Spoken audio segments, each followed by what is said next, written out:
Yo, yo, yo, yo, yo. We back, baby. What's up? Welcome to Dead Inside Podcast. It is episode 3. We are officially on episode 3.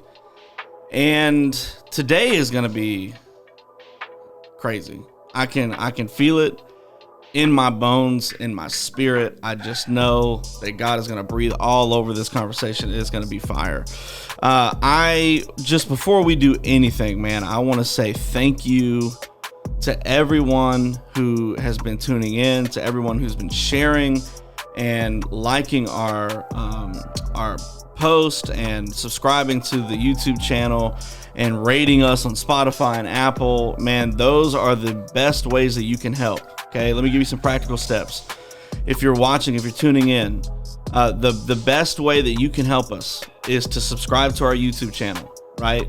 Comment on the videos, comment on the podcast, give us 5-star reviews everywhere that you can, like it, share it with your friends, share it on your Instagram stories, follow us on Instagram, Dead Inside Pod. Yeah, man, we're trying to change the opinion of mental health one podcast at a time, and we're believing that God is using this. It's been a great journey already, just 2 episodes in. So, man, I've got my guy, my dude, Victor Blanco with us today. He's actually on camera. Yes. We can see your face. Yes. He's not behind the scenes. He's not pushing buttons. So let me preface. This is what this means, okay? This podcast is not aiming for perfection. I think that's correct. We need to put that out there, right? Yeah. It's not aiming for perfection. We are not aiming for perfection. In fact, that's the whole point of this podcast, is to be honest, and you get to see real, raw, uncut. And so there are going to be times, I'm just going to throw it out there in this podcast, where Victor might have to get up out of his seat and hit a button because he's the producer. But I wanted everybody to see his face. There might be times where he has to get up and restart a camera or something like that. But hey, if that happens, it's all good, right? Like we're figuring this out. We're not professionals yet.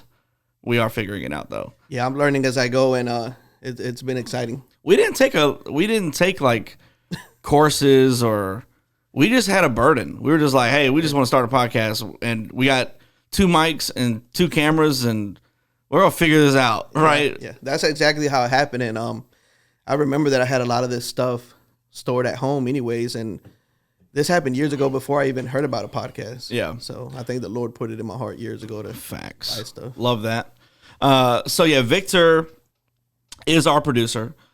He's also the production manager here at Temple City Church, where I serve on staff as the youth pastor.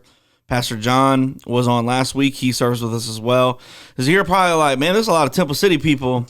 Yeah, because we work with some freaking brilliant people. So, yeah, but we do have other guests coming up, man. Just to kind of give you a heads up, right? We've got some incredible episodes coming up. We've got one coming up that we're going to talk about church hurt. That's big. We're going to talk about, we got another episode where we're going to talk about the false self. Wow. And how that impacts our mental health from what we have learned and believed. And then we've got another episode scheduled with my man Casey Temple. Oh, man. Who is going to come in and share his story. And I'm not going to do that for him right now, not even a little bit, because I want everybody to hear it from him. Yeah, that's true. But he's also going to talk about the stigma behind taking medicine for mental health within the church. That's kind of like a hot topic, I guess, with people. They're just like, oh, if you have faith, you don't have to take medicine. It's like, oh.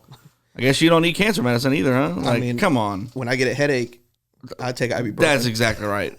Anyway, we're not going to go off on a tangent right now, but we do have some good stuff coming up. I'm really excited about it. So, yeah, welcome to Dead Inside Podcast, where mental health and following Jesus intersect.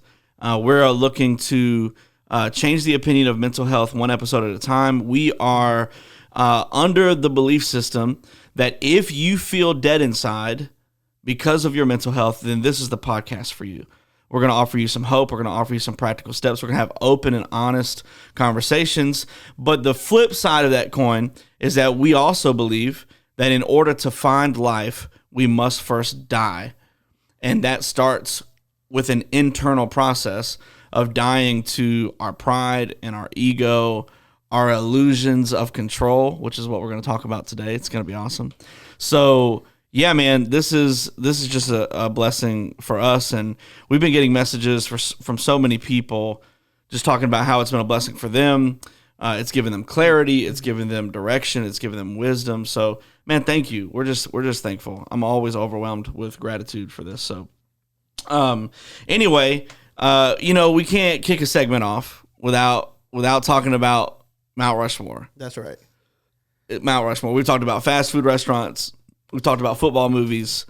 And so today we both thought it would be appropriate. We got Thanksgiving coming up right around the corner. Somebody shout, amen. I know that like as soon as Halloween is over, people jump into Christmas. And I'm admittedly one of those people. Okay. We do love Christmas in my household. The Christmas tree is up. We watched Home Alone last night. Zeke made some hot chocolate. Wow. You know what I mean? But we do also really enjoy Thanksgiving. I am, by all intents and purposes, a foodie. We like, I love food. Right. So we felt like it was appropriate to talk about the Mount Rushmore of Thanksgiving dishes. Yes. And this is going to be interesting because you're Mexican. I really am. So, we believe in diversity on the pod. You're Mexican, so your answers are going to be a lot different than mine, yes. I imagine. Yes. And let me just throw this out there, just for everybody to know. My whole family is from California. Okay. I grew up in Southern Virginia, but my family, I didn't really grow up eating a lot of Southern food. Like we ate a lot of tacos, a lot of enchiladas, just the basic, not Southern meals, spaghetti, right. Pizza, you know what I mean? Like, and for a long time we were kind of like not very wealthy. So we ate a lot of ramen. We ate a lot of Vienna sausages. Come on, somebody. Oh, come on. Spam. Oh, you know what I'm saying? We talked a little bit about it on the last podcast with that breakfast rice, but I didn't grow up eating a ton of Southern food. And so Thanksgiving wasn't always my favorite. No offense to anybody in my family. They cook other food incredibly, but Southern food was just not our forte. Yeah. We're talking about green beans out of the can, like dry turkey. Oh, those kind. Couldn't do it. Then I met my wife. Oh. And my wife's parents are cornbread. Oh. You hear me? Yeah. Southern. Okay. Southern. And shout out to my mother-in-law. She's a blessing. She can cook, dude. She can cook. I had never had like collards or like ham and cabbage or anything like that until I met them. And yeah, shout outs to my in-laws, man. David Hall, the best, just the best. Wow. One of my best friends who happens to be my father-in-law. We go to Duke games. We do a lot together. Dude is just awesome. Best father-in-law, best granddaddy, outside of my dad, of course, because that's my dad, Pops. But yeah, man, I never really had great Thanksgiving food until I met Mindy, and then it was like, oh, flip switched. Like it was just like, okay, this is now I gotta have Thanksgiving. Like if for some reason my mother-in-law called me tomorrow and said, hey, I can't cook Thanksgiving for you, like y'all might as well go ahead and plan her funeral. Cause I'm gonna be a rage mess. I need that food. I'm just kidding. I would not, but you know what I'm saying. Yeah. I need her Thanksgiving food. So I do love Thanksgiving food. So let's talk about it. Yeah. Your Mount Rushmore Thanksgiving food. Is Thanksgiving in the Hispanic community much different? It actually is, man. Okay, so I would love to hear this. Yeah, so it's weird because, like you said, I am Hispanic, but I also did go to school here. So I was introduced to a lot of this American food. You're like Paul. Yeah, you're like Paul. Like he grew up in the Roman Empire, but he was Jewish. Oh my God, dude! So you're Mexican, but you grew up in the Bible Belt. Because the first time I tried turkey, I thought it was just chicken. Interesting. So I was like, man, this chicken is nasty. Two totally different birds. Yeah, definitely. And I remember the first time I tried a turkey with gravy. Now that was a whole lot better. But that was in school. So our our Thanksgiving is kind of like we starve all morning. Yeah. Like we don't even have breakfast. Facts. But mom was in the kitchen making tamales all morning. Yeah. Or we have something called pozole. I think you saw me eat it the other day. It's like a soup. Yeah. Depending, you can put beef or pork in it. So I think my number one dish would be tamales. Okay, like, for Thanksgiving. Yeah, off the number gate, one. Okay, gate, man. Bet. And my second one is a more American, okay. and I tried it when I was in kindergarten, and it was chicken pastry. Facts. Like, bro, I was like, what is this? Yo. So in the South, I've found that that dish has 3 different names. Oh yeah. So I would I would call that chicken pastry. Okay. Right. We're talking about the pastry clumps with the chicken in it, the gravy, gravy, the gravy. Yeah. Right. So I would call that chicken pastry. My mother-in-law calls it chicken pot pie, which in my head, the chicken pot pie is the pie. Yeah. Right. It's got the crust on top, vegetables, chicken. Inside. She calls it chicken pot pie. And then I know other people that call it chicken and dumplings. But to me, chicken pastry and chicken dumplings are 2 different things. I think, yeah. But the pastry and the dumplings are different. Yeah. Right. Consistency. Part of the animal. Well, I don't know if it's a different part of the animal. I think it's the dough. I'm not sure. Either way, chicken pot pie is what we call it over at the Wallace residence. But I remember like in almost like in kindergarten, the first time I tried it, like I automatically fell in love with it. And then you get like a breadstick or cornbread. You never had it? It's like I can't remember the name of it, but I remember putting 2 underneath my food and then 1 on top. Okay. Just to hide it. Yeah. And I remember like even till now, when we go to Robin's Nest or something, I get it. The Nest. Man, come on. when I feel like eating unhealthy. We have a place here in Smithfield called the Robin's Nest, and it is exactly what you think it is. It is the buffet where all the old folks go. All the old heads are there. All the cornbread country dudes are there. And they got the fried chicken. They got the fish. They got the hush puppies. Everything fried, man. Bro, like I can feel my heartbeat in my shoes when I eat there. And Chris Willard, our executive director, he loves Robin's Nest. He's like, hey, man, you want to go to the Nest? Always go. They got a membership, right? Facts. And I think my third one, man, would have to be ham. Bet. Because, again, we didn't eat much ham growing up. Okay. I didn't even know ham existed. Interesting. But when I first tried it, I grew up with black and white friends, and I'd always go over for Thanksgiving and obviously try different foods. And first time I tried ham, man, it was like, yo, where's this been at all my life? Yeah, ham is a game changer, bro. So even though, like I said, I'm Hispanic, I do love diversity in my food too. Yeah. Not just in my relationships. But yeah, I feel that. Yeah. What's your? Oh, you didn't give me a fourth. I need a fourth. Fourth? Oh, man.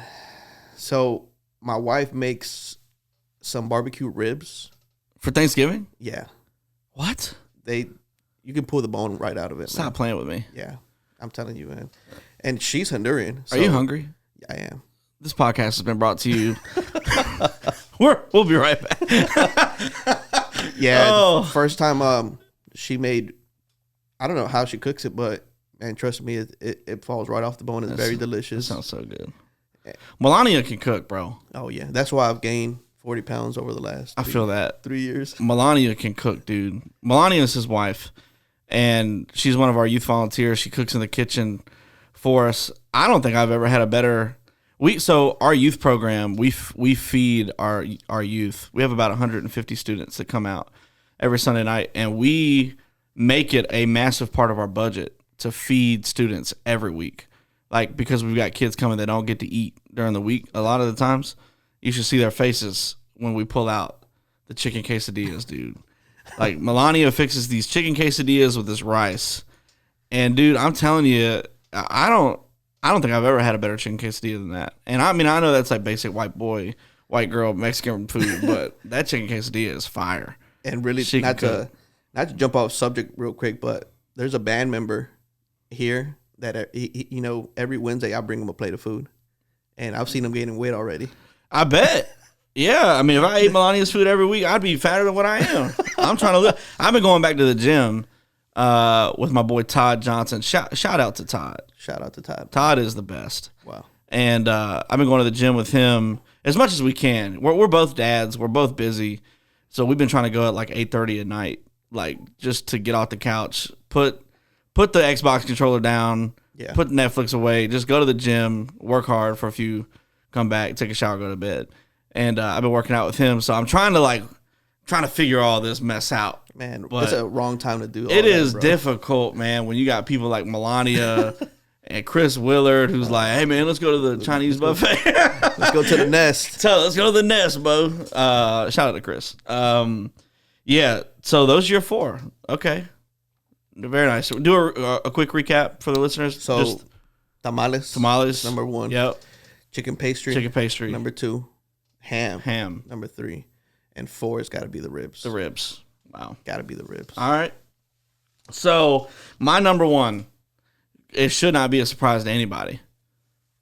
My number 1 Thanksgiving meal, or not meal, but dish. It could be a meal. I eat so many of them. Deviled eggs. Ooh. Bro, deviled eggs, they should be called heaven eggs. I don't know who coined the phrase deviled. There's not a bit of the devil in them. They're nectar from heaven's courts. I can eat, dude. I'm telling you, that is the one thing that my family did cook. My grandmother, my Meemaw, I call her Meemaw. Mm-hmm. If you got a Meemaw, you're good peoples. My Meemaw used to cook deviled eggs, and they were really good. Like, she made some fantastic deviled eggs, and we had a family tradition that I would always get the first one. Ooh. Like, nobody else. If you touch my deviled egg, you drawing back a nub. Wow. You're not going to have no more digits on that side. They're coming off. Don't touch my deviled eggs. And people say, how many eggs you want for breakfast? You know, it's like, oh, I'll take 3. You know, how many deviled eggs you want for breakfast? I'll take 18. 9 eggs. Wow, right? bro. I could eat an unlimited amount of deviled eggs. They are my favorite. So that would be my number 1. My number 2 would be ham. I love ham. No offense to anybody that's listening. You're like, oh, turkey is supreme. You can argue with your toaster because I can't do turkey. Turkey is good deep fried with gravy. Okay. It's not good on its own. Let's stop pretending, okay?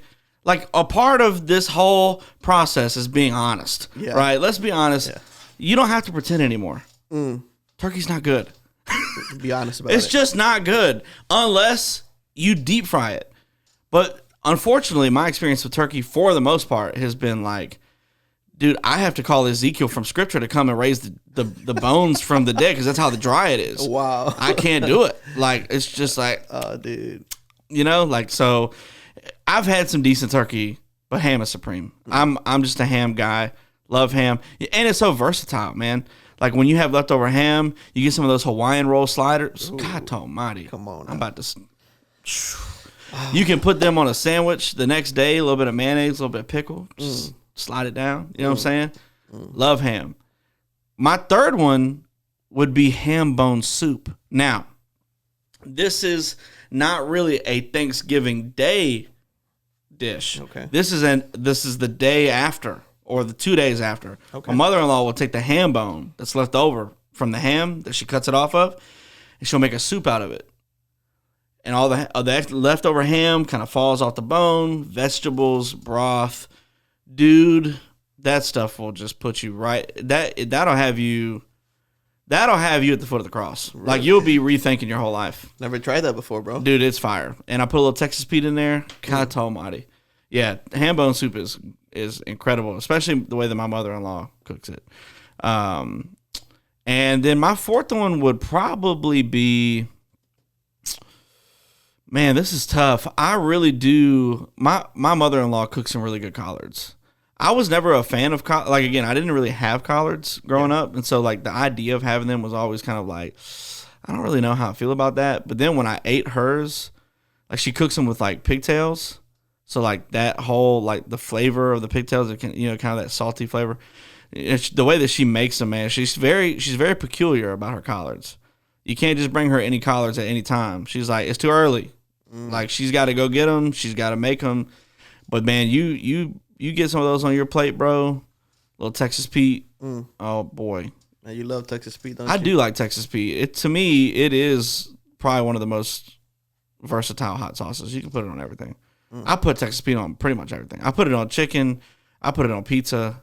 I put it on tacos. Like in addition to everything else. Like, I mean, there are other hot sauces out there that are good. Don't get me wrong. But, like, I love Texas Pete. It's just, I put Texas Pete on popcorn. Okay. If you haven't tried it, you got to try it. So, we're big on salsa Valentina. Yeah, I do like, I like Valentina. Yeah. So, I put Valentina on everything. It is good. But Texas Pete, I mean, it's definitely not, like, Mexican hot sauce. You know what I mean? Like, it's good. Yeah. But, but the Thanksgiving meal that we have, dude, like, just taking a bite of everything at one time. So, like, a little bit of ham, cornbread, collards, sweet potato casserole, a little bit of oyster dressing that my mother-in-law cooks with a little bit of gravy. You eat that. I know that sounds crazy, but if you eat it all in one bite, just a little bit of everything, one bite, followed up with a deviled egg, oh, my God. That'll have you shouting from the rooftops. Jesus is good, yeah. Boy, ha. Yeah, I'll tell you what. I'm sorry. I'm ready for Thanksgiving. I can tell it's coming. Well, that was fun. Mount Rushmore Thanksgiving dishes. I think now is a good time to jump into this content. Yeah, because this is going to set a lot of people free. In fact, I'm believing that the content of this episode is one of the biggest keys. Not only to following Jesus in a healthy way, but also to getting control. Not control. That's a bad word. What am I doing? Oh, Lord. To getting to a place where your mental health is finally, it makes sense in a way. You move into alignment where you kind of understand a little bit more about your mental health when you get this key right here that we're about to give. That was kind of a long way of saying this is going to help some people. Yeah, I really do believe it. It helped me a lot. I've dealt with mental health for a long time, man. And we'll talk a little bit more about that as we go. But when I came to this understanding that I am not in control of my life, I am not in control. The fact that I thought that I was in control for so long was an illusion, right? It was one giant illusion. I thought that I had control in my life. And what I have found is that, and we're going to jump into this, man, we've got some really good talking points. What I have found is that the quicker that I got to a place where I realized, TJ, you don't have control over anything other than your response. The only thing you can control is your response, your attitude, your actions, your words. Everything else, you have nothing. Nothing. And I think the foundation of why people struggle with mental health so much is because they have a control problem. I really do believe that. And we'll talk about it, right? It's not just a hot take. It's not just an opinion. Right. Like this is experience here talking. Like this is scripture talking. This is Recovery Alive talking, right? So yeah, I think that this is going to be a really, really good conversation to have. So why don't you?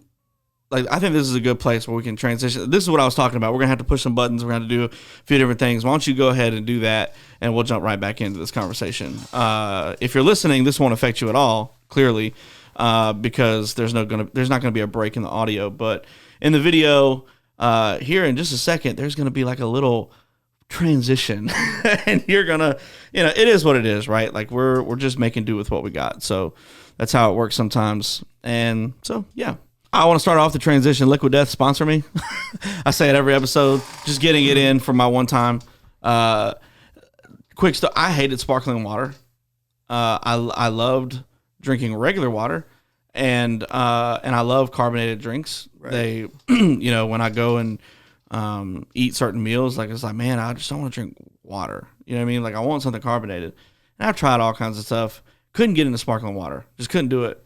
And then one day I saw this all over social media all the time. Their marketing is freaking brilliant. And so one day I was in the gas station. I was like, I'm just going to try one. I cracked it open. I just got the regular sparkling water. I didn't get any kind of flavoring in it. And dude, it changed my life. Now it's opened the door for me to enjoy all sparkling water. I don't know what the deal is with that. It's like a gateway. Yeah. It's a gateway water. A gateway. But wow. it got me, dude. Liquid Death, y'all are killing it. You say carbonated water. Have you ever tried carbonated water with lime and salt? Yeah, I mean, kind of. Yeah, that's the only way. That's the only way you drink it. Me and my kids, they love it. I got a lime flavored Liquid Death that's really good. I'm gonna have to steal it from you, bro. Anyway, the illusion of control. Let's not get too far off here. So before we jump in too far, there's gonna come a time where in our conversations you're gonna hear a term. Probably just in our conversation that you're like, I don't quite understand what they're meaning by that. We're going to say the word recovery a lot. And when we say the word recovery, many people's brains go towards like drugs, alcohol, substance abuse, right? Addiction. While it does apply to that, that's not necessarily what we're referring to. When we say recovery, what we mean is that we are recovering. We are in the process of recovering the heart that God put in us originally, right? The way that he intended us to be. And in order to get back to that place, to fight for the heart that God has put in us, we've got to deal with our mess, right? We've got to deal with our pride. We got to deal with our insecurities. We got to deal with our illusions of control. We have to deal with our lusts, and we have to deal with our secrets and our past and our shame. And so when we say recovery, that's kind of what we mean. We're not really necessarily talking about like a recovery meeting, or even though that is kind of, there. But yeah, that's because we're going to say that a lot, I'm sure. Victor is a huge advocate for Recovery Alive, and so am I. Of course, that's a huge ministry at our church. If you missed out on the last episode, go back and listen to that to learn more. But we're about to jump into this content and watch some people get set free. So, yeah, the illusion of control.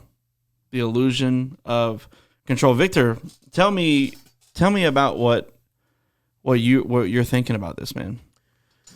So I remember first hearing about the illusion of control 3.5 years ago when I first stepped foot into this church. I was new to all that idea. I had already experienced rock bottom a couple of times, but this last one was undeniable, man. Like, I knew I needed help. So whenever I was taught about illusion of control, I knew that I had to be honest about the whole idea that I wasn't in control, because where I come from, I had to be in control of every aspect, right? I come from a background of drug dealing. And when you're in that background, man, like, you have to know what time it's coming, what time you're shipping it out. Let's slow this down. Yeah. For the people listening, let's just not race past that and act like you didn't just say what you just said. I don't want to minimize your past, because I want people to know, like, how this whole thing turned around. You weren't just like a drug dealer. You were like a big deal. Yeah. Right? Unfortunately. Like, you were like a drug lord. Yeah. Like, big time. Yeah. So maybe let me walk everybody through that transition. Sure. So at the age of 16, I get the mother of my children now. She gets pregnant in high school. I drop out of high school. I'm working framing, and I'm getting paid $8 an hour, busting my butt. I'm bringing home like $300 a week. That wasn't even enough to cover anything. We get financial assistance from the government, food stamps, Medicaid, and all that, and it still wasn't enough. So I lived in a trailer park, and I had already dabbled into the whole drugs, you know. So what ended up happening was that I knew a lot of people in the trailer park. So I put my thinking cap on, and I said, well, if I can just go buy a big amount and have it at their disposal here, where they don't have to, take a long trip anywhere else, I think I can win in this area. And I did. I get something and break it down, and before you know it, man, the demand is pretty high. Because now you don't even have, I cut the middle, man. You don't even have to go all the way down. We're not giving you a blueprint, by the way. This is not one of those things you need to try at home.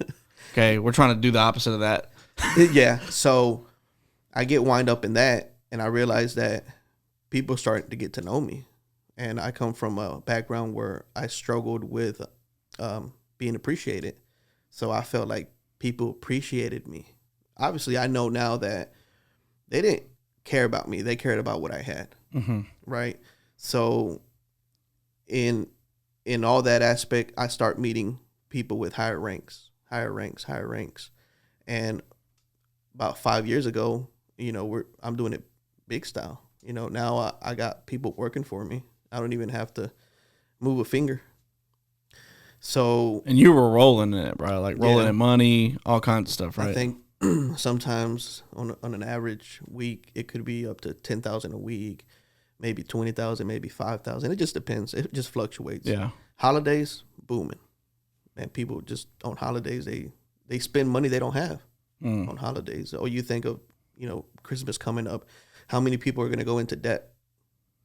Yeah. Maybe trying to impress somebody or the neighbor or somebody in their own family. Yeah. So what happened when I felt like I had too much control, I start digging into my own bags. I got money. I'm not stressed, and I'm not worried about anything. So I start consuming my product. And that was the biggest mistake, because now I'm having parties, very frequently, every other day. Guys coming over. Oh, they think I'm popular. They really like me. So the corona pandemic happens, and it shuts everything down. I can no longer operate the way I used to. So the income was not coming in. So pause. Yeah. I want to bring a timetable to this. We're talking about the Victor that's sitting here right now. Because to me, COVID-19 felt like yesterday. Right? It doesn't feel like we're 3 years from when it happened. Almost 4.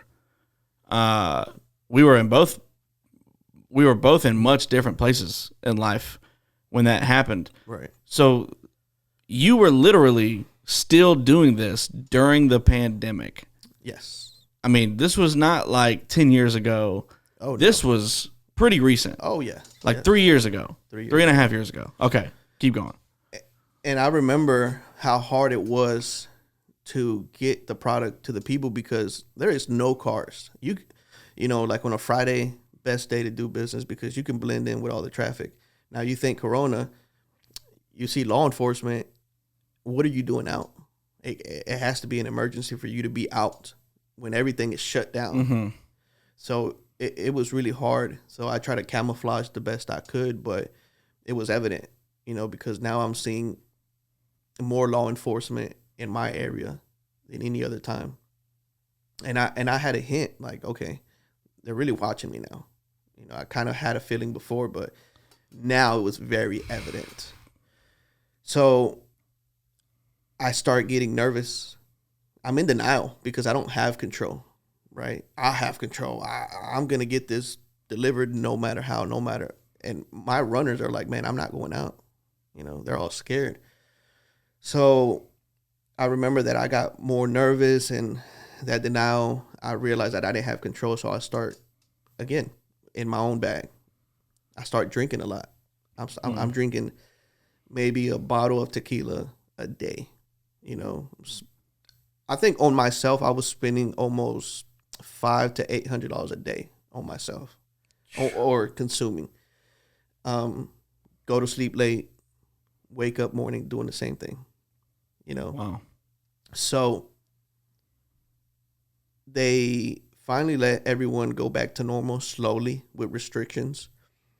But by then, I was head in, dude. The water was up to my nose already. And I thought I could transition back into the world, but now I owed people money. And it was more stress on me. I tried to get a regular job, and when you don't work for years and then you try to go get a job, it don't work out well. I'm missing work. I'm coming in late. I don't submit to authority. So when supervisors are telling me something, man, I remember a couple of jobs, man, I just walked out instead of, fighting them, because they told me what to do, and ain't nobody going to tell me what to do. Ain't nobody going to tell me what to do, right? Because I'm used to being in control. Yeah. I'm used to running the show. So then, me and Melania, we started having a lot of problems. She was very optimistic that I could be who God called me to be, but I wanted nothing to do with God. I was already church hurt from people when I was growing up, that I didn't want nothing to do with Christians, with God, with anything. And and not to point this out, but a lot of Christians were my number one customers, man. So I thought, man, you bunch of hypocrites. Whoa. Yeah. Dang. Yeah. That's hard, man. That's hard. Like, how do you... Oh, yeah, that's a whole nother episode. I could go on a rabbit trail there. So a lot of your customers were the people claiming to follow Jesus. And even the women I was with, I got to go to church Sunday. I got to go to church on Wednesday. Yeah. Yep. You can see me Tuesday and Thursday. Yep. So I had this idea of God, and it wasn't a pretty good idea. Yeah. But when I finally hit that rock bottom, when Melania left my home, when my drug lord, when he got busted, and this all happened around COVID, I knew I had to lay low. But when you lay low, obviously there's no money coming in. And this regular job that I had was not paying the bills, man. So even though Melania left, she invited me to Temple. So she had left and started coming to church. Yeah, she started here coming at Temple to church. City. Yeah. I think she was coming on and off, or she had relatives here.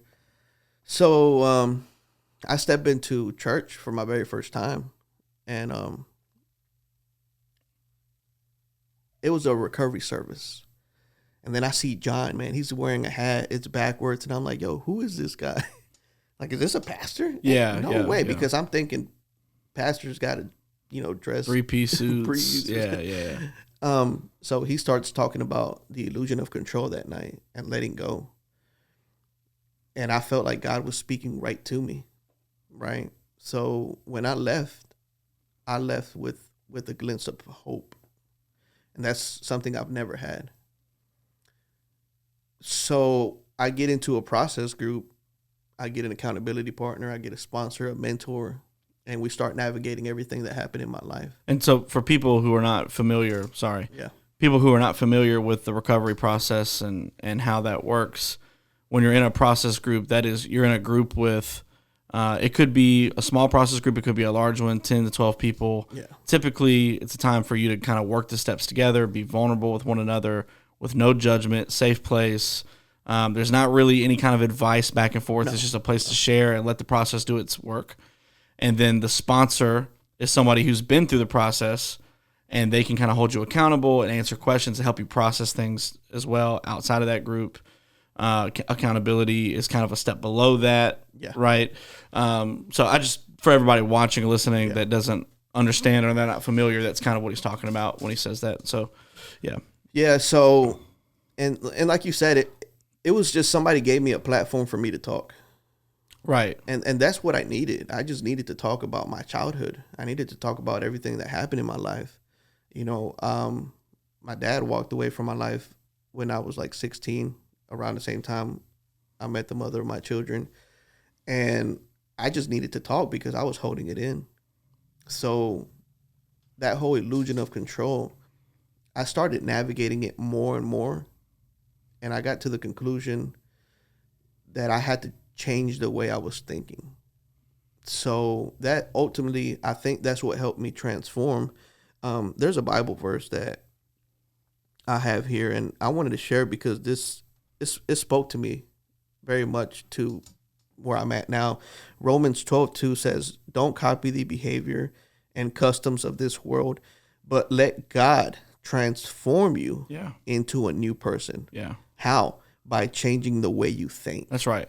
So it says, then you will learn to know God's will for you, which is good and pleasing and perfect.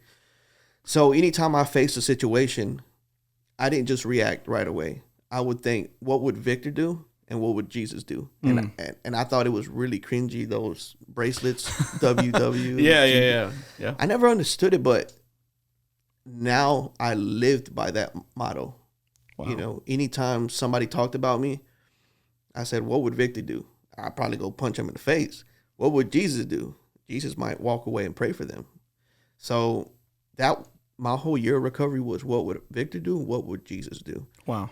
And I got a chance to know myself based on that scripture. And my way of thinking was distorted because of things that happened in my life. Yeah. So I was in denial at first. I didn't want to admit that I didn't have control. And it hurt, you know, because I'm this popular person and people need me. People didn't need me because when I hit rock bottom, everyone turned their back on me. Good gracious. Even, you know, relatives. Yeah. You know, I got somebody in my family who was my right hand for everything. And at that moment, that person was the least person that I could count on. So I woke up, man. I woke up. But then God started replacing all those people with new people. And that's people here in the church. And they really started clapping for me. They clapped for me not because they had to, because they wanted to. And that was a different type of applause. You know, you go, it's your birthday, and everybody says happy birthday. They say it because it's your birthday, not because they genuinely, you know, I don't think they really, I think bringing a gift is something different. Yeah. You know, he's like, oh, happy birthday, here, I brought you this. Yeah. It's like it's the one time of the year that your Facebook friends talk to you. And when it's your crazy. Birthday. Yeah. And that's weird. Even the whole year in recovery,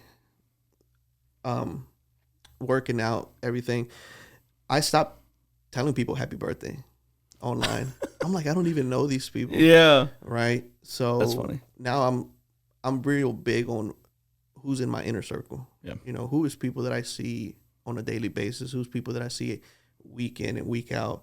These are the new people that God placed in my life.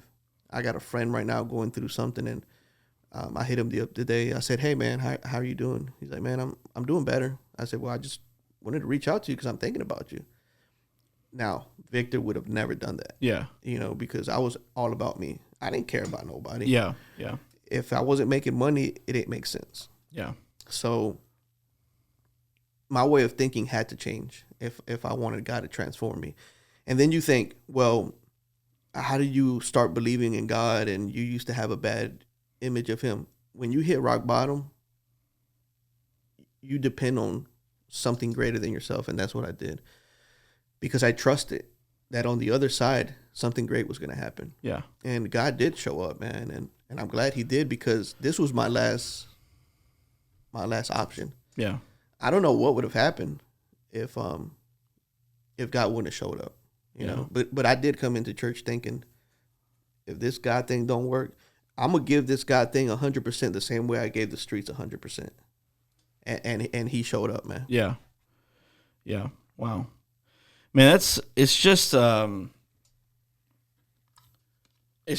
interesting to me, the dynamic of going from a place of being the one in control. You very literally had your entire script flipped, right?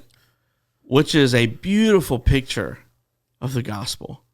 It's a beautiful picture of how the kingdom of God works, right? The least of these, like the Bible says that the last shall be first and the first shall be last, right?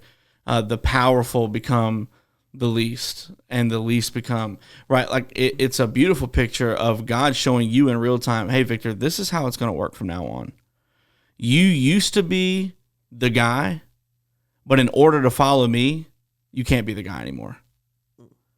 In order to be in relationship with me, you don't get to call the shots anymore. What do they call big players? Shot callers, right? Shot callers. Yeah, you don't get to call shots anymore. I'm the only one that calls shots, and I can see the shots from heaven. So my vantage point is a lot better than yours. I'm in control now. Yeah. You've got to give me the control.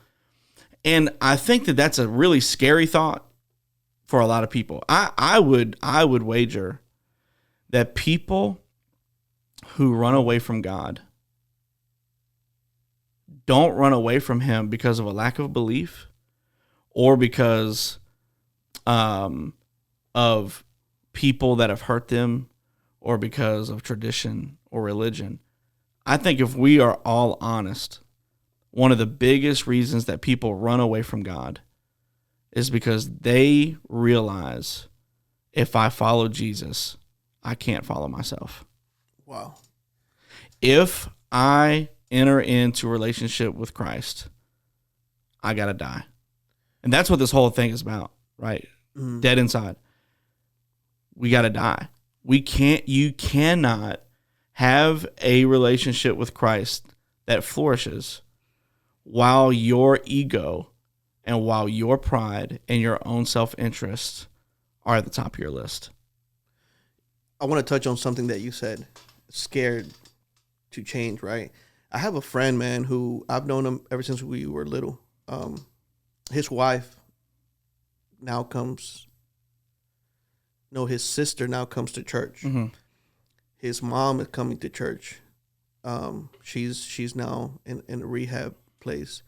But I reached out to him. I said, hey, man, everything good, man? I love you, dude. I'm here for you. You've seen what God's done in my life. I said, whenever you're ready, we can take that first step together. And he said, Victor, I'm scared. Yeah.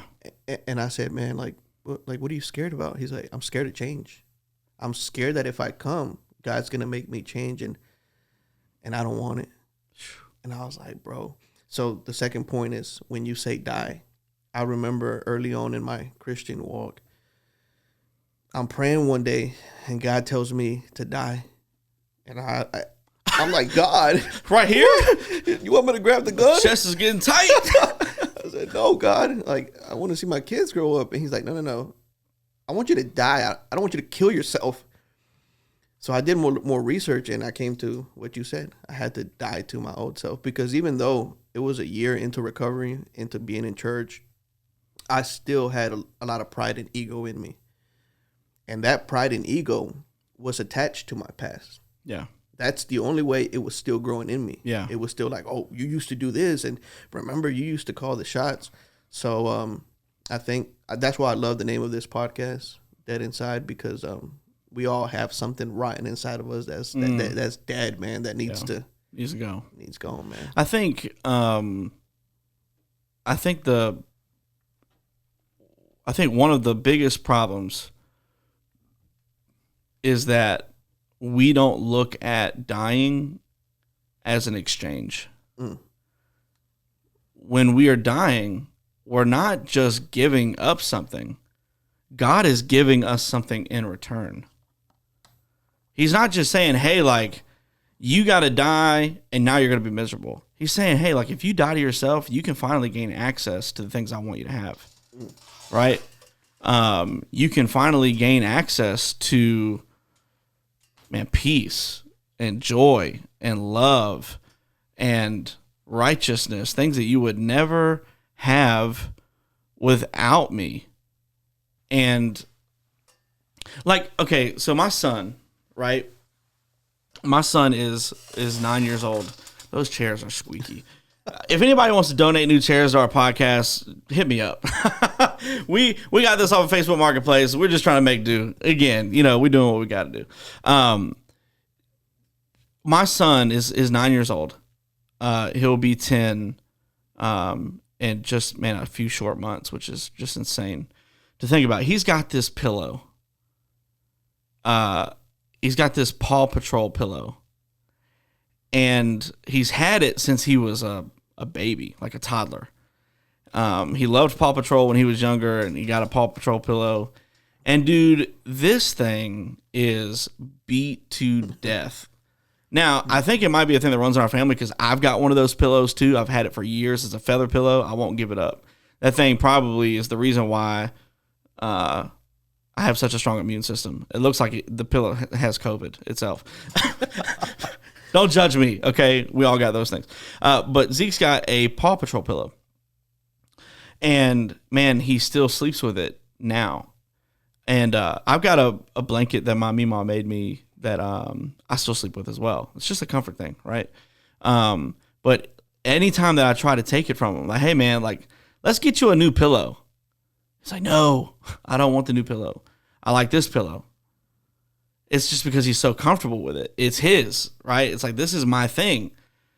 I don't want you, even though I know as his father that I'm offering him something better. I'm going to give him a pillow that supports his head and his neck way better than that Paw Patrol pillow. It's going to be way more full, right? The enemy comes to kill, steal, and destroy, but God came to give us life in fullness. Even though I'm like offering him, like, hey, this is going to be a better fit for you.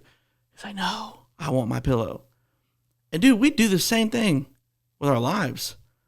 God's like, hey, man, if you'll just give me this, I'll give you something way better.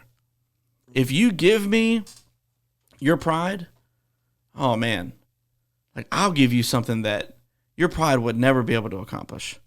If you give me this worry, I'll give you peace. It's an exchange, right? It's an exchange. The whole thing. We're not losing by exchanging. We're winning. We can't see that in our sin. We can't see that in our pride, in our ego. Like, all we see is no. Like, he's asking me to change. He's asking me to change. We don't want to change because change, I'm about to set somebody free. Change isn't safe. We feel like, man, if things start changing, I lose control. Right? I mean, I've got a control problem. I've talked about this quite a bit. And this is finally the episode where I'm going to get a little vulnerable. One day, I'm going to be able to share my whole story on this podcast. We're getting there. I'll share a little bit about it now. Man, I grew up, and I know that my mom listens to this, so I know that she's going to hear what I'm saying. So I want to make sure that everybody knows. We've had conversations, her and I, about this stuff.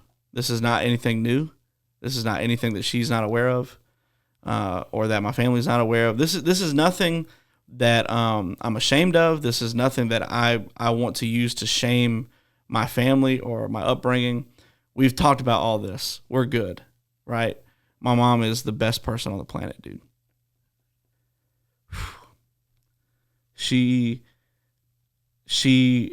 did the best that she could, And I've given her the responsibility of some of those things, of all of those things, right? Because she did the best she could, but she still, made decisions, and that's, we all do, right? My life was very chaotic growing up, man. Like, we moved what felt like every year. We were I don't really have a home that I think back to my childhood and go, that was my childhood home. When I think back to my childhood home, I associate different houses with different grades. And it's kind of weird because that's how I recall things. Like, oh, I remember this memory. I must have been in 7th grade because that memory happened in this house. And that's what house I lived in 7th grade. So, man, my life was just so chaotic, man. Like just so many moving pieces and elements of chaos, just everything out of control, out of my control, was born into the world where my biological father didn't want anything to do with me. And I had no control over that. My mom got married to who I consider to be my dad when I was 2. They got divorced when I was 8. And then she got remarried. And then it was whiplash. Man, we went from living in the hood to living in a decent house, having a lake house, having jet skis, I got my first baseball bat, like a first real nice baseball bat. This guy was pretty well off, but he was a secret alcoholic. He was abusive, and it was whiplash, man. That was when I was really kind of like, my mom was always working. He was always working. I was at home by myself a lot. That was the first time I ever smoked marijuana. That was the first time that, porn was really like introduced to me I'd seen it before, but this is when it was like really became a normal part of my life. I'm a kid, dude. And all of these things just compounded, and then they got divorced, and then her and who I consider to be my dad, they got remarried. So they're married today. And so it's kind of wild how it all came around full circle, but in that time frame, man, a lot of damage was done, right? And there were so many times, man, where I just felt so out of control. Like all I wanted was a consistent father figure. I wanted somebody that came to all of my games. I wanted somebody who I could talk to about puberty and sex, and I wanted somebody to talk to about how to handle finances and like how to become a dad and how to become a husband, and I just didn't get that. And me and my dad, like our relationship wasn't great until like after I moved out of the house. He was my best man at my wedding. Now he's like, we're great. He's like one of my closest friends, but back then, like it wasn't that way. And so I grew up in this environment, man, where I just felt like I didn't have control over anything. I wanted affection. I wanted attention. I wanted affirmation. And I wasn't getting it, from my home. So I looked for it everywhere else. I looked for it in girls. I looked for it in drugs. I was highly addicted to pain pills at one point. I was depressed. I was suicidal. And the worst thing, dude, like if there are people right now listening to this podcast that grew up with me, they would be like, what? Because all of that was happening underground. Like I was hiding it because that was what I could control. Right? I would manipulate people. I was narcissistic. I was defensive. And let me just say this. That wasn't just me as a child. That was me up until my adulthood. That was me up until a few years ago. Because I too had a rock bottom moment where I figured out, TJ, you're not in control. You're not in control. And I went my whole life, man, just trying to control everything I could. Right. And then I ended up like, I attended church as a teenager and I played the part perfectly, man. I sang on the worship team. I went to camps, conferences. Dude, I was the biggest hypocrite on the planet. And my youth pastor, it was so funny, man. My youth pastor used to look at me and tell me all the time, man, you've got all the talent in the world, but you have no character. You have no integrity. And I didn't even know what that meant at the time. Now I do, clearly. And it took me a long time to figure that out. But I was just, I wanted to be in control. I wanted to know that I was safe. Because to not be in control felt unsafe to me. Well, and so I would take control over everything I could, even if it was negative. Even if it was negative. I'll manipulate this girl. I'll tell her I love her so that she'll have sex with me. I'm going to be in control of this dynamic. And then when I'm done, I'll throw her away and I'll move on. Man, so many regrets of how I treated people, of how I used people, of how I manipulated people. I'll be honest with you right now, man. My cousin, this is kind of weird to say this, but I got to be vulnerable. My cousin, who I was really close with, married a girl that I used to date in high school. And it's so difficult sometimes for me to be around them because all I can think back was to how I manipulated her and how I used her. And it's affected my relationship with him a little bit. It has nothing to do with them, not their fault, it's mine. I didn't even go to his wedding. I was supposed to be in it, and I didn't go because I could not stand the fact that I had hurt her in the way that I did and hurt so many people, man. It was, dude, I know I'm kind of on a tangent. I didn't really think I was going to get this vulnerable, but here we are. It's the power of vulnerability that helps. But, man, there was like a time where I didn't, like when I went home to like where I grew up, I didn't even want to like go out in public. Like I didn't want to see people because I was afraid I was going to run into somebody that like, I treated poorly.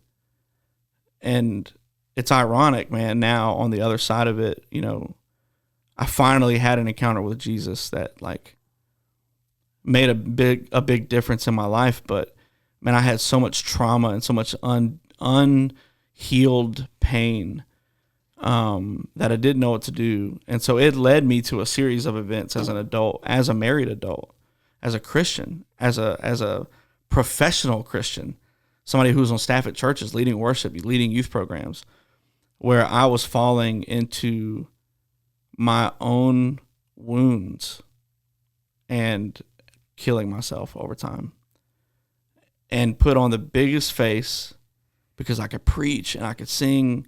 And everybody's like, I love that guy. And I always self-imploded.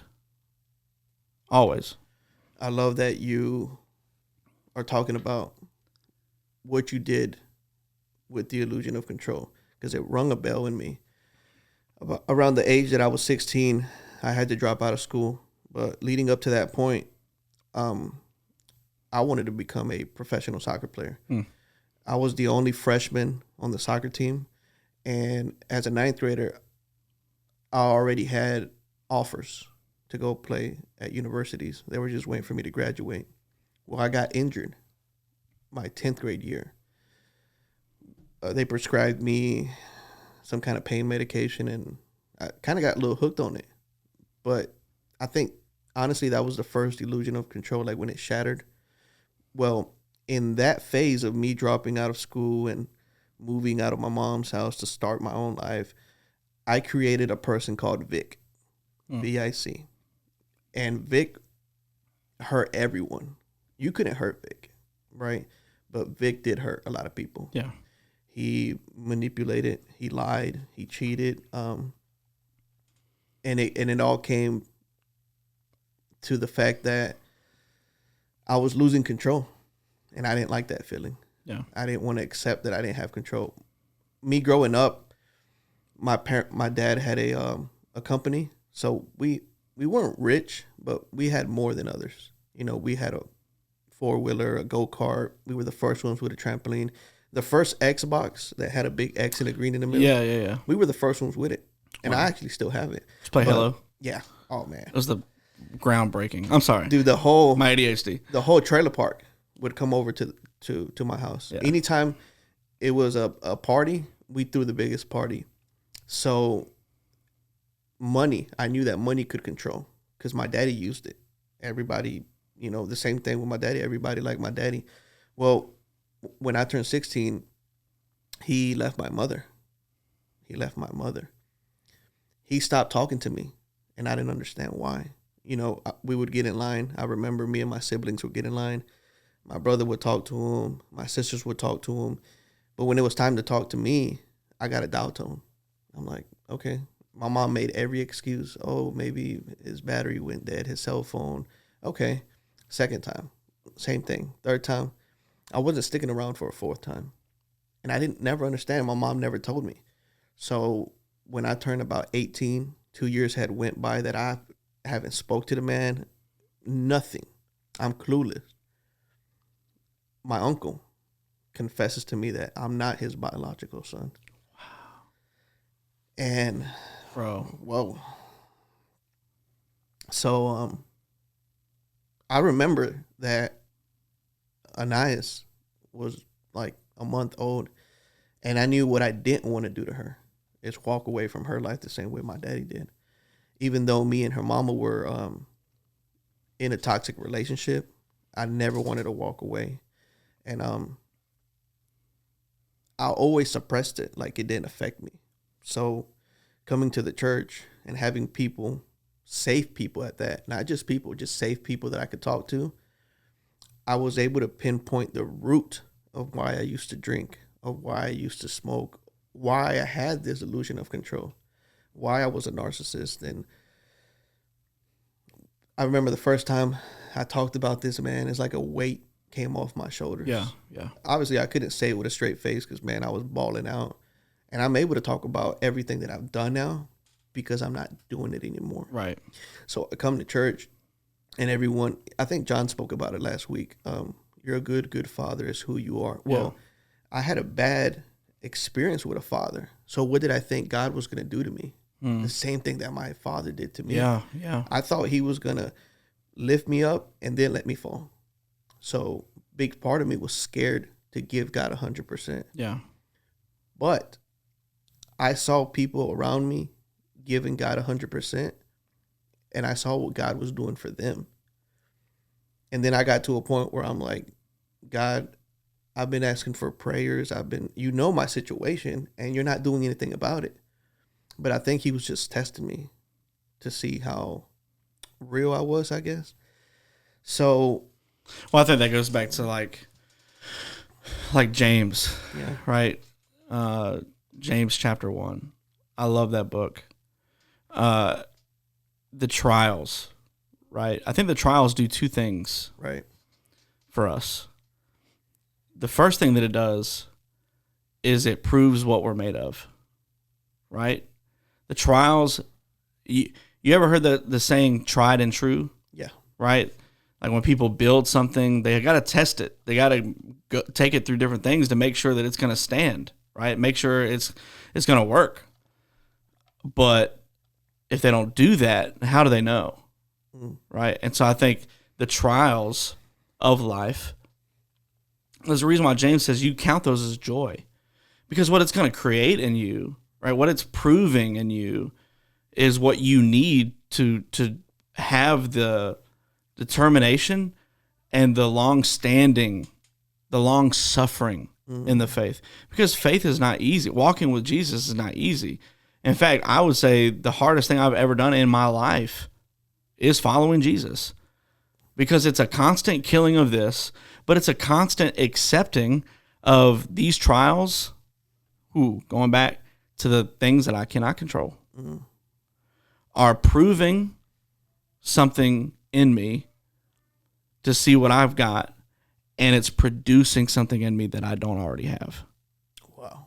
It's proving what I am, and it's producing what I'm not. So I've got to be able to trust that when I'm going through these things, even things that I've put myself through, even things that I put myself through, because God will allow you to do that because he knows the outcome. He knows what's going to happen on the other end. If you get to the place where you're like, I don't have control over this, and I've got to surrender and submit to what God wants to do in this moment inside of me, as a husband, as a dad, as a follower of Christ, as a son, as a friend, as a leader, those things that I cannot control. Ultimately, this is what's beautiful, I think, about what we're talking about, is that the things that we can't control often produce things in us that we want anyway.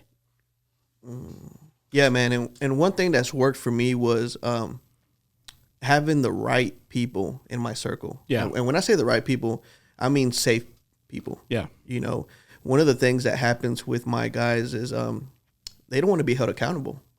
So I've told them the other day, I said, man, you guys are not fighting demons. I said, you guys are fighting accountability.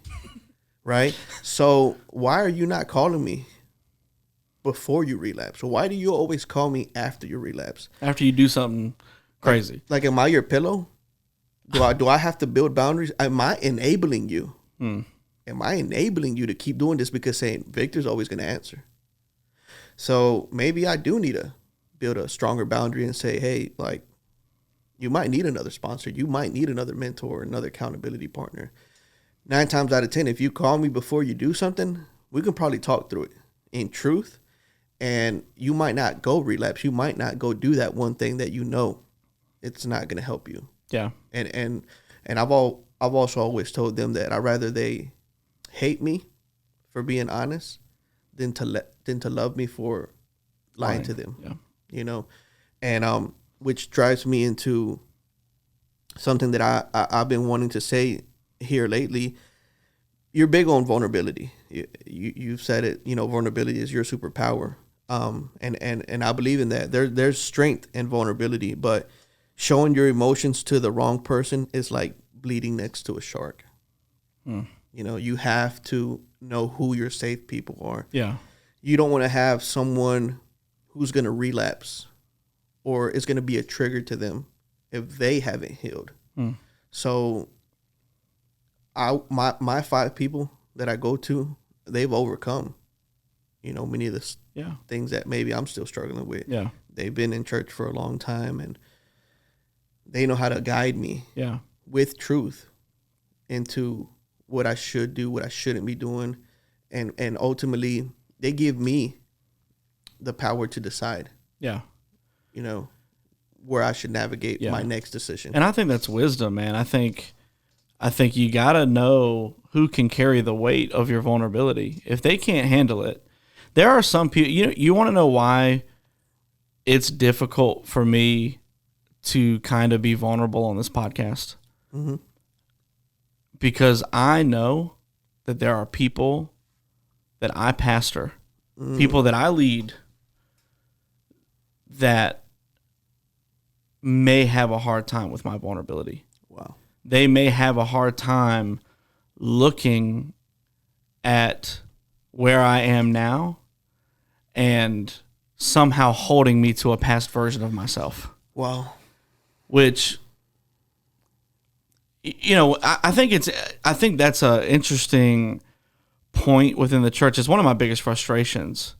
I'm actually processing through all of this right now in my process group, is that, man, it's very difficult for me to trust people because of the fact that I've been vulnerable with others and they've used it against me. And for anybody listening or watching, I understand your fear. I understand why that's hard. I understand what it's like to bare yourself before someone in an attempt to be intimate and vulnerable, to only have it used against you. And here's what I would say. We don't have enough grace for people that we know. That's true. Here's what kills me, man. I made a Facebook post about this like a while ago, like a long time ago. Kills me, man. We got a bunch of people in the church that read this book and they read stories about David, or they read stories about Peter, or they read stories about Noah, and they understand what they did in sin, but David's a man after God's own heart. Yeah. So you're telling me that you have more grace for David than you have for your neighbor. You have more grace for a character in the Bible than you do for somebody you actually know. Homeboy, David saw a woman on a roof, right, as she was bathing, invited her over, wanted to sleep with her, right? Got her pregnant. And then when her husband, when he figured out that she's pregnant, he's like, oh, I got to take control here, right? I got to take control. So he has the husband killed and then takes his wife. Wow. Fool, if a pastor did that today, it's happening, right? Yeah. It's happening. Pastors are, and I'm not saying that something doesn't have to change with the pastors. Of course there does. Something has to change. But like, where are we on our scale of humanity where we're using this thing as a magnifying glass rather than a mirror? It's hard for me to be vulnerable because I'm so afraid of what people are going to say. But it's like, man, like, how am I supposed to heal? How am I supposed to get out from under shame if I'm so worried about what everybody else thinks, right? And that's why you have to know who you can be vulnerable with. Now, the reason why I'm being vulnerable on this podcast is because that's my assignment. And that's freaking hard for me because I know that when I share the full details of my story, there are going to be so many people that watch this podcast and go, holy crap, I'm not alone. Holy crap, there's hope for me. Dude, it is very hard to be bone deep honest about your own mess, but it's the only way you get free. It's the only way that you relinquish the control. For me, being vulnerable and not being vulnerable is a matter of whether or not I want control. Wow. Because if I want to control how everybody views me, if I want to control how everybody looks at my reputation, if I want to control, then I just choose not to be vulnerable. But the moment that I'm vulnerable, and here's the thing, the moment that I'm vulnerable, even maybe from even this episode, the moment that I'm vulnerable, what everybody else does with that, I can't control. Ooh, that's true. And I have to be okay with that because I've heard from the Holy Spirit. Holy Spirit told me, you got to share. You got to be vulnerable. You got to lay bare before people, because the moment that you do that, it can no longer control you. The moment that you do that, the shame goes away. The guilt goes away. The condemnation goes away. There are days I wake up, man, and I'm like, I'm not qualified to do this. If people just knew.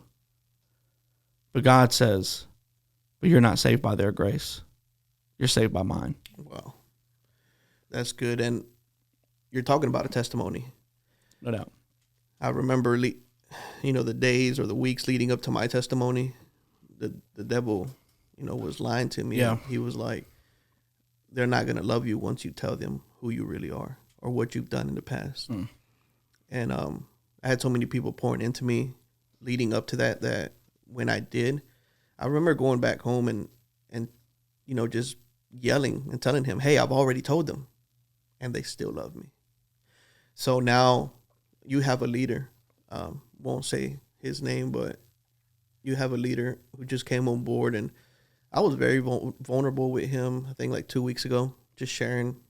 God laid it on my heart to share this one thing that, again, like you said, whenever I get the opportunity to share my testimony here, people are going to think, wow.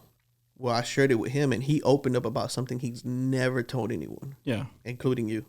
And I know he will one day, but I was like, man, that's a win. Yeah. It don't feel like a win right now. Yeah. But that was a win. And he said, man, I feel better. Yeah. That I've told someone. He's like, and I don't even know you. Yeah. And the moment that he shares that with me, if he ever does, I will handle that vulnerability, that gift of vulnerability with so much grace. Oh, man. Because I know how hard it is to do that, And I think, man, what kind of a world would we live in if everybody was just honest? Wow. If everybody was just, they stopped putting on the mask, they stopped putting on the facade, they stopped acting like everything's okay, they stopped acting like it's perfect, they stop the control, they put it down, and they go, what if we're all in the same boat and we all need the same grace of God? I think that's why we have wars. because one side wants to be in control and yeah, somebody doesn't want to lose. That's why we have politics. That's why we have all this, because one side wants to be in control. Yeah. Illusion of control. The illusion of control. Man, it's interesting. What was your moment? Sorry, my ADHD is like all over the place. I'm trying to figure out where I want to land here. Yeah. Can you tell me briefly, like I think I've shared a little bit of my story. I haven't gone super deep into details, and I will one day. But God reminds me in small ways that I'm not in control. Correct. Like my illusion of control is shattered consistently with like different things. They're even petty things, but God's always reminded me, hey man, like you ain't in control.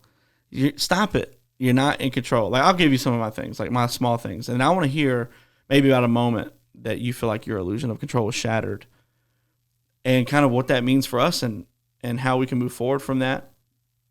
Because I think the next step is the power of humility, right? So we realize that we're not in control. Now, are we going to be humble enough to admit it, right?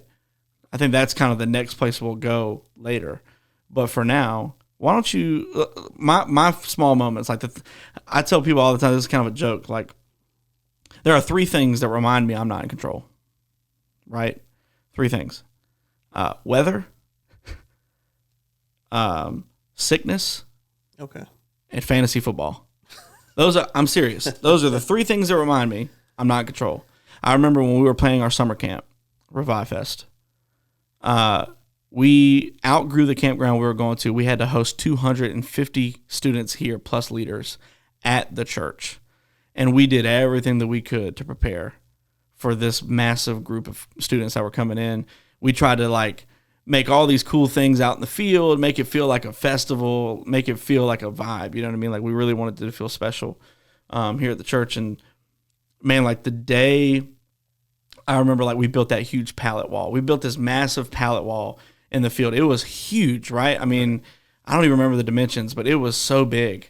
And it was like we painted it all different colors, and it was like we saw it somewhere online, and we were like, we want to recreate that for Revive Fest. So we did that, and we got it up.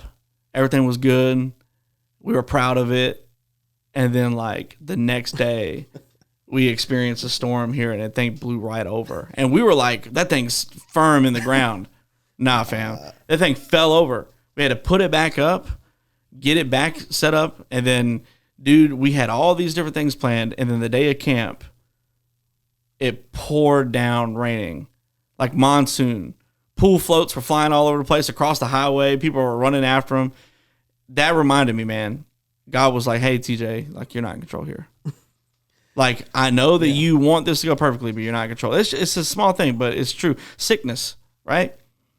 Dude, like, got all these plans, got all these things that are planned that we're going to fulfill, that we're going to experience, and then I get strep throat for 3 weeks in a row. Ooh. Like, what?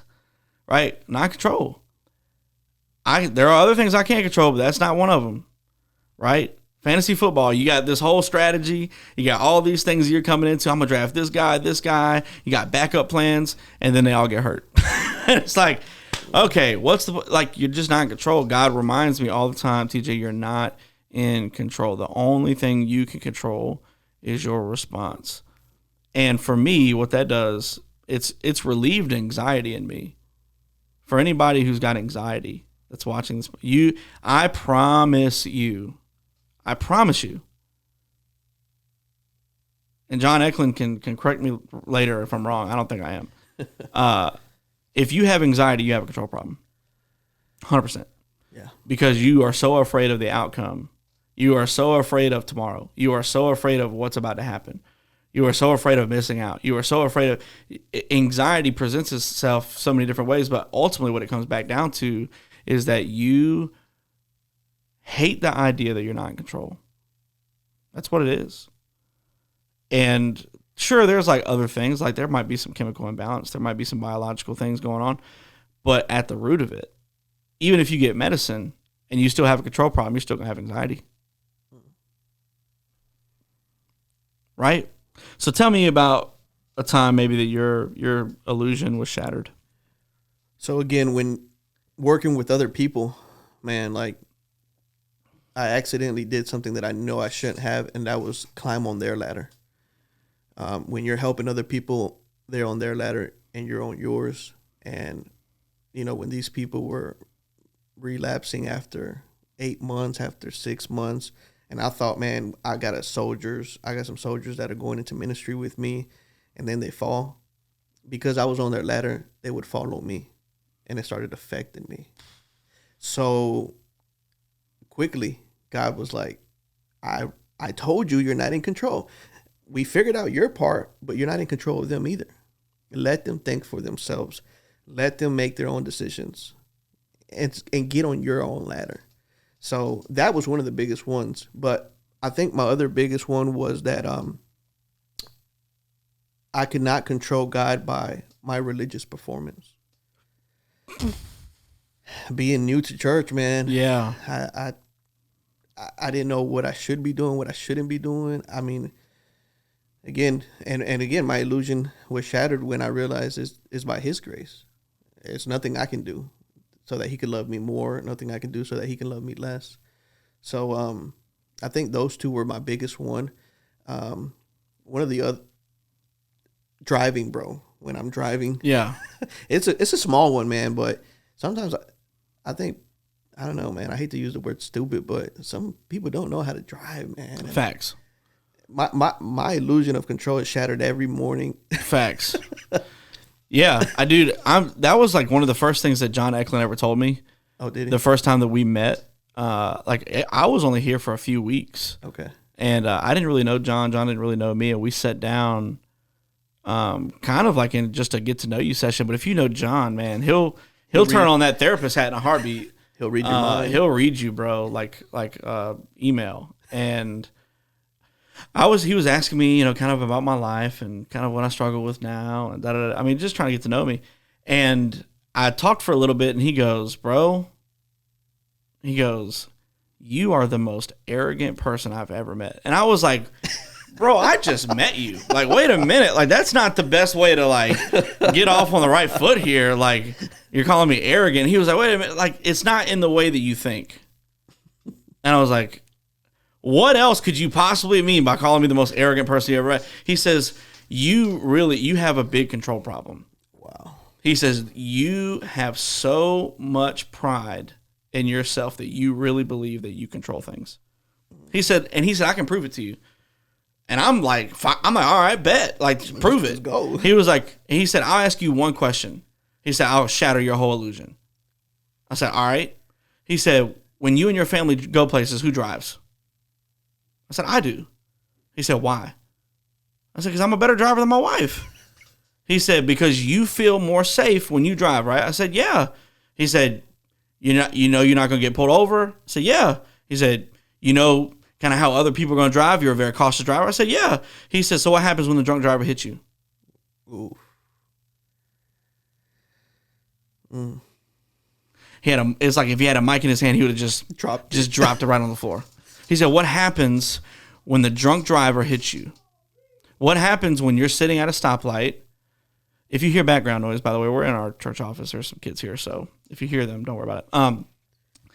He said, "What happens when you're at a stoplight and it turns green and you go and the other guy runs the stoplight and T-bones you? How much control do you really have?" I said, "You're not in control." I said, "You think you're in control." He said, "But you're not in control." He said, "Dude, it's insane for you to believe that just because you have the wheel in your hands that you're in control." So you're not in control. And that like, I was like, yo. And then he told me some stories like how most of the crosswalks in America don't even work. Like the little buttons that you push that like make those things have been out of commission forever. Yeah. Only like 10% of them work. It's funny. I was downtown Clayton for the Harvest Festival with a buddy of mine, Dan, and he's been listening to the podcast. And we were talking about this very thing, by the crosswalks, and we were about to cross the street. And he said, "Did you push the button?" I said, "Most of them aren't even, working anymore." I said, "Only like 10% of them work." And I looked at him and I smiled and I said, "But just in case this is one of those ones that work," hit the button. Let me start tapping it. I hit the button. And it's like just small things, man. Like just reminds me, like the close the door button on the elevators. Oh yeah. Hardly any of them work anymore. No. But like we think that it makes it go faster, so we like to push it because we want that control. And man, when John told me, he said, "Man, you're one of the most arrogant people." It shattered me. Boy, I was like, "All right, well, this is fun." There's that. Man, I just let my wife drive now. When I'm chilling on the phone watching a movie. Yeah, I'm gonna be honest with you. You gotta take the wheel. I still can't. It's tough for me, man. Hey, we're all a work in progress, right? Well, think about my daughter's a teenager. Yeah, and now she's got to get hours. Yep. So I'm literally on the phone just watching a movie, scrolling through social media. Oh boy, gotta take the wheel. That just like the fact that Zeke will be driving in like 6 years is like, I feel like he would drive my car. Like he would drive something on Fortnite and we would be having a nightmare of a time. He's so much fun, man. So yeah, I mean, I think obviously the next step after this, and we'll have to dive into another episode, we're going to jump into some Q&A. But I just want to remind everybody, if you're watching today, you're not in control. If you're dealing with anxiety, depression, if you're dealing with anything that's like a struggle for you right now, I want to remind you, you're not in control. Parents, do you have kids that are wilding out? You're not in control of them.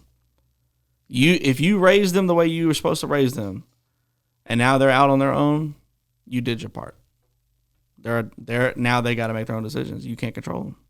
Can't do it. You can't control them. Kids who are still living with your parents, you can't control them. Or you think of people that are in a relationship. Yeah. With someone who. Yep. Can't control your spouse. Yeah. Can't control your boyfriend. Can't control your girlfriend. Can't control your friends. Staff members, you can't control your pastors. Pastors, you can't control your staff members. We're not in control. And you can't even control God. You can't control God. Man, we just want to rub a little lamp and make our 3 wishes sometimes. Nah, don't work that way. Nah. Man, this conversation has been so I'm thankful for it, man. Like even just for me, I'm going to leave this conversation feeling so much better. Just thank you for letting me share some of my vulnerability, and thank you for offering your gift of vulnerability with me and with everybody who's watching. Man, it's a blessing, and we're honored, and we want to carry that with grace. And so we're going to jump into some Q&A. So great. Let's do it. Let's do it. All right, so Q&A, we've got a few different ones that came through, man, and we kind of talked about it a little bit this morning. So we'll go through 2 questions. The first one is, again, I'll never share who shared these, but the first one, in regards to what we're talking about, is how do you teeter the line between giving up control and planning or goal setting? How do you teeter the line between giving up control and planning, goal setting? Okay, so I think it's still important to set goals and to still make plans. Yeah. But always being rooted that I'm not doing this to control the outcome. Mm. Because if you're trying to control the outcome, then you're in the wrong place already. Yeah. I have people who go to the gym, they set a goal, what kind of weight they want to be at the end of the year, or what reps they're going to do, what set of exercise they're going to do this week. So it's still planning. Yeah. Right. And I think step 2, which is humility, tags along with step 1, which is, are you humble enough to not have the results to come out in your favor? Mm. So I think it is important to plan. We have a planning meeting every Tuesday. Yep. Then why do we do it? Because we still want to plan to do a great job. Yeah. Even if God interrupts it. Yeah. Even if, because it's or if we show up on Sunday and the internet's not working, or the soundboard goes haywire, or a light goes out. Those are things we can't control. Yeah. We still plan, but we understand that like not everything might work. So it's like almost saying we're going to plan for that baptism, only because we think 50 people are going to get baptized. So what happens if only one gets baptized? It's still baptism. We still plan for it. That's absolutely right. Or even if nobody wants to sign up. So it's important to plan. Well, we will. Yeah. There will be people. Oh, yeah. It's always awesome. It's always a good time. I would say, I remember Gordon Hayward. He's a basketball player in the NBA. I remember he had gotten traded to the Celtics, and they had like a superstar team that year. Like they were like the favorites to win the championship, all kinds of things. And Gordon Hayward's first game of the season, I mean, this guy's a stud. I mean, this guy can play ball. First game of the season of that, I can't remember. It was several years ago. I think he was coming down from a rebound, snapped his leg in half. Like live on TV. Wow. Gruesome. Terrible. You don't think that he had a plan? Of course he had a plan. Of course he had a goal to win the championship that year. Of course he wanted to be MVP. Snapped his leg in half. Couldn't control it. Right? So I think it's okay to have plans. It's okay to have goals. In fact, I would encourage it as a leader.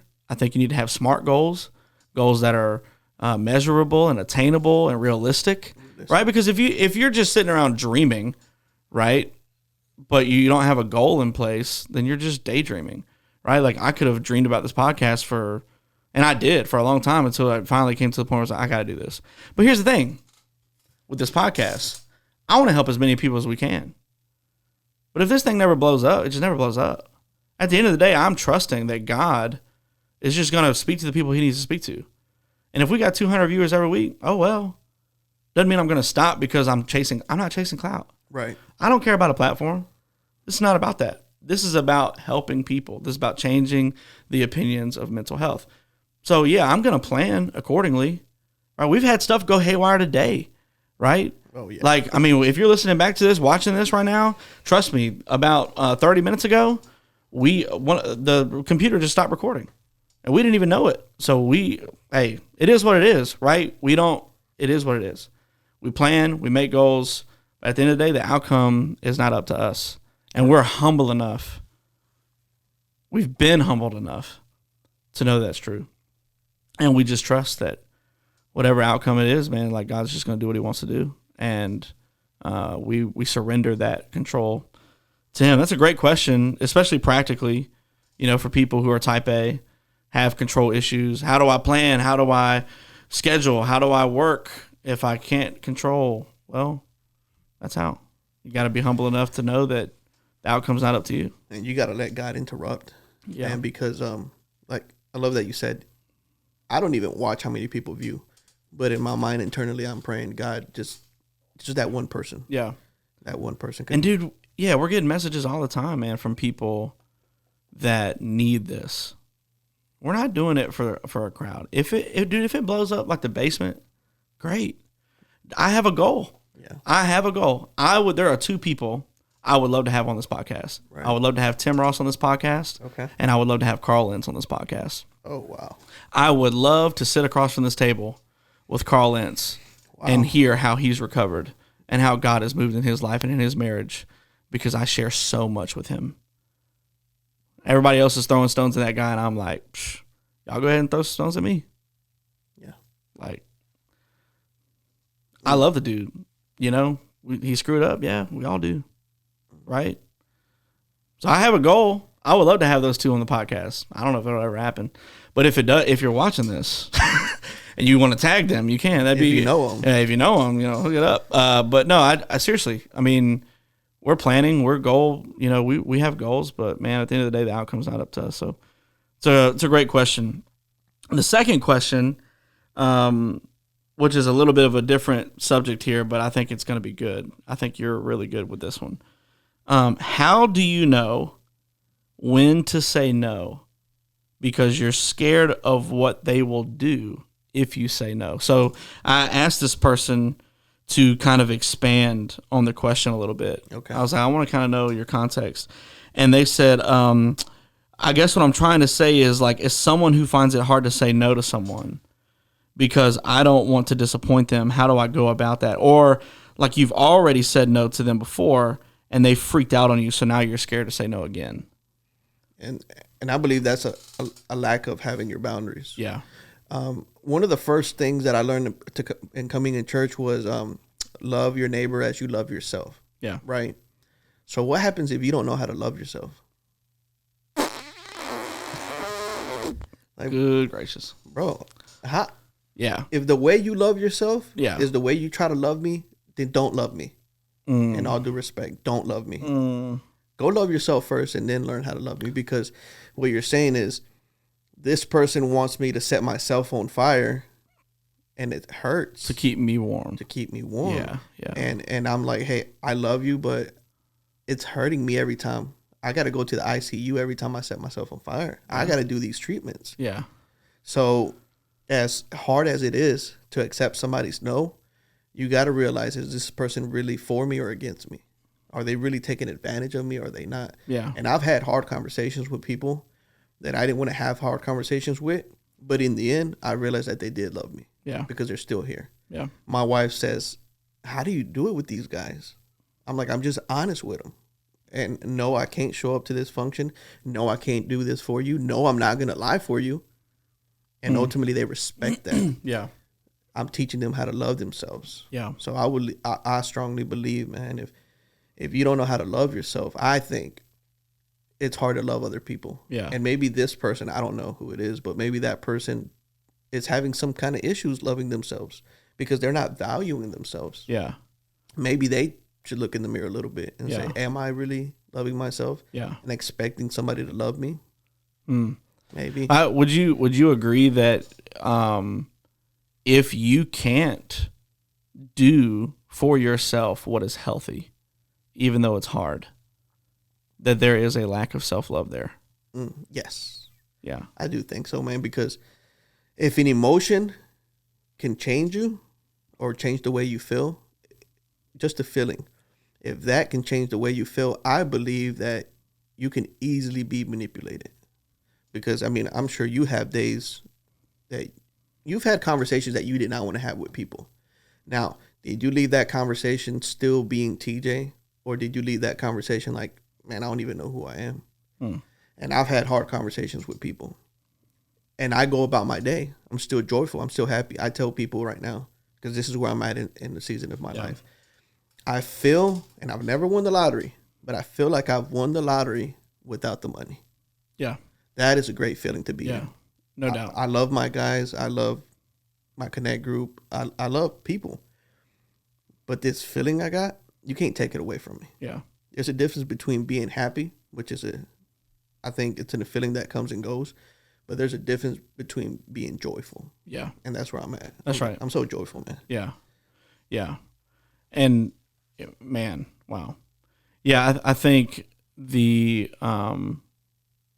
what I would want to say to this person who's asking this question is, if all of your relationships hinge on the fact of you getting them to accept you because you do what they want, then the moment that you don't do what they want, they will reject you and it will kill you. So you've got to get to a place where you know, this is my standard of living. This is my standard of living. One of my biggest things that I've had to learn, especially being in ministry, is that 2-letter complete sentence. No. Hey, can you come and do this? No. Hey, can you come and do this? No. Well, what about it? No. Why not? I don't need to explain it to you. I'm just not. Right? Like, dude, I sacrificed my family on the altar of ministry for so long that now, like, when I'm not at home with them, like, being a father and a husband and ministering to my family, it kills me. Because I know what I used to do when I was at the church 6 nights a week, getting underpaid. You know what I mean? Like, not even being able to support my family, but I'm, like, everything that I'm doing is for it. And it's just because I had a no problem. I didn't know how to say no. I was codependent because I wanted so much affirmation and so much acceptance that I would just say yes to whatever I need to say yes to feel like they're not going to get mad at me if I say yes.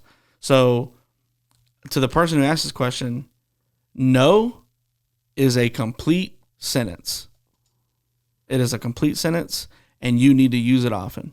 Because every time you say no to something, you're saying yes to something else. And every time you say yes to something, you're saying no to something else. And in this case, I would imagine that the person that you're trying to please by always saying yes, you're saying no to yourself. You're saying no to what's good for you. You're saying no to what's healthy. And eventually, it's going to catch up with you, and you're not going to be able to say no ever again, because your personality is going to warp so much into a codependent person that that's literally who you're going to become. So you got to learn how to say no now. No is a complete sentence. Speak it boldly, speak it confidently, speak it often, as much as you got to protect yourself, to protect your health, to protect your mental health, and to set the boundaries for your life that are going to set you up for success, period. And I think working with boundaries, you have to start with the people who are in your inner circle, the closest ones. Like if this person is in a relationship, she should start, or he or she should start boundaries with their partner instead of doing it with a friend, because it's harder with a friend. Yeah. When you don't know how to do it. That's right. So I would start, if you have a pet and he's chewing on something. No. Yeah. Oftentimes, man, the people that we've got to set boundaries with are the people that are closest to us anyway. True. But if we don't know how to do that, then we can't set boundaries with other people. So that's facts. And it should be a safe place for you to be able to do that anyway. So I think those are great answers, man, to both questions. I think this conversation is going to help a lot of people. I think that it's helped me. I mean, I just feel so honored to have you on, honored to hear your story and your vulnerability and to be able to share mine. And I'm looking forward to the responses. I'm looking forward to what people are going to say, how it's helped them. So the illusion of control, the quicker that you can allow it to be shattered, the quicker you can heal, the quicker you can get to a place in your life where you let the only one who is responsible, who can be responsible with the control, have it. And that's Lord Jesus. So, hey, I want to pray for you before we leave, before we get off of here. It's been awesome. I can't wait to hear the feedback. But I do want to commit to praying for people that maybe have this control problem. And so some of these prayers are hard, because my prayer is going to be, God, you do what you got to do. Do what you got to do. Do whatever it to takes. Shatter that control so that they can finally live inside of you. So let's pray. Father, I just thank you for this day. I thank you for this conversation. I thank you for my brother Victor. And I thank you for the power of vulnerability, the power of humility, God. And I thank you, Lord, that you shattered both of our illusions of control, knowing what it would do to us, knowing that it would set us on a path to a place where we could live in a full life with you. God, we're not perfect. There are times where we want to pick that thing up again. But God, you remind us that it's better this way.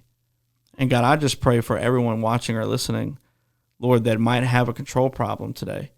Maybe they have this control issue, Lord, that they're trying to control everybody around them, every circumstance.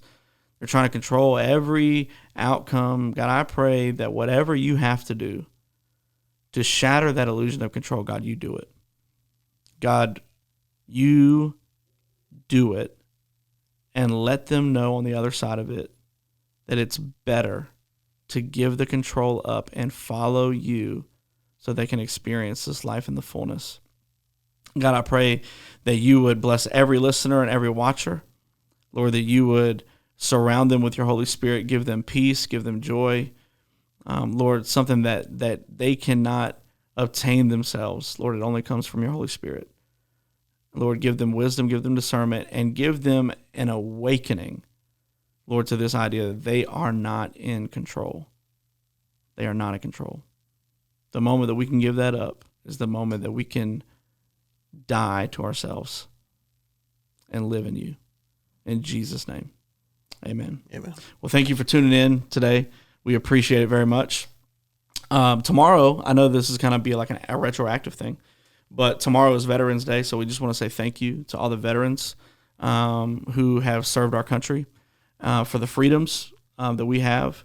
My papa is a real life hero. Fought in Vietnam, got honors and medals, and man, just a incredible man. So happy Veterans Day. If you're watching this back, I know it's retrospect, but thank you for what you do. Thank you for tuning in. Like it, comment on it, share it, subscribe, give us 5-star ratings whenever you can, and we will be looking forward to episode 4 of Dead Inside Podcast. Victor, thank you so much for being here, man. Thank you for having me. Love you, bro. Love you. Y'all have a good one. Peace.